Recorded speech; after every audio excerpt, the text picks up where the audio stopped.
Hello everyone, চলেন আজকে বিকালে আমি কি করলাম তো এটাই আজকে আপনার সাথে আমি শেয়ার করব।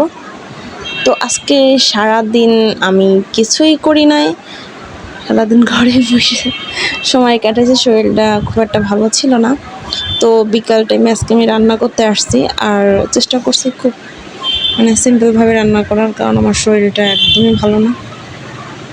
তো এই জন্যে আমি ওই যে নর্মালি আর কি সিম আলু সেদ্ধ দিয়ে আর কি তেলে দেবো, এটাই করতেছিলাম। তো এই তো আমি সিম আলু সেদ্ধ বসাই দিছি। তো এর পাশাপাশি আমি আবার একটা পুঁটি মাছ ভাজবো, এটা আমার শ্বশুরের জন্য। আমার ঘরে আসলে লোক খুব কম, আপনারা বলবেন পুঁটি মাছ তো কম কেন, 4টা পুঁটি মাছ দিয়ে আমি আর কি জিনিসটা করতেছি। খুব বাসায় লোকজন খুব কম, মাত্র 2জন আছি আমরা। তো এই যে আবার রান্না করার পাশাপাশি মেয়েকে দেখে গেলাম, ও আবার ঘুম পড়ছে। তো এই তো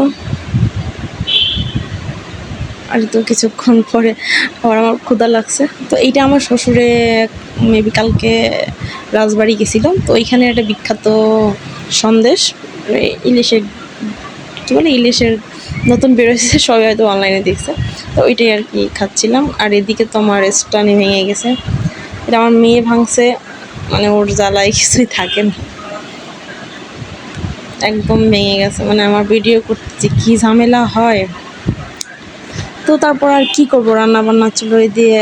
তারপর আজ বিকালে আমার কতগুলো আজাইরা গাছ পড়ে রয়েছে, যেগুলোর আমি একদমই যত্ন করি না। এগুলো আমার শাশুড়ির গাছ, কিন্তু আমি এগুলোর যত্ন করিই না, এগুলো ফালাই রাখছি। যা কী বল। তাই তো রান্না বান্না চুলো দিয়ে মেয়ের বাসায় শুয়ে রয়েছি, আর এইটা দেখে কার কার লোভ লাগতেছে সত্যি সত্যি বলবেন।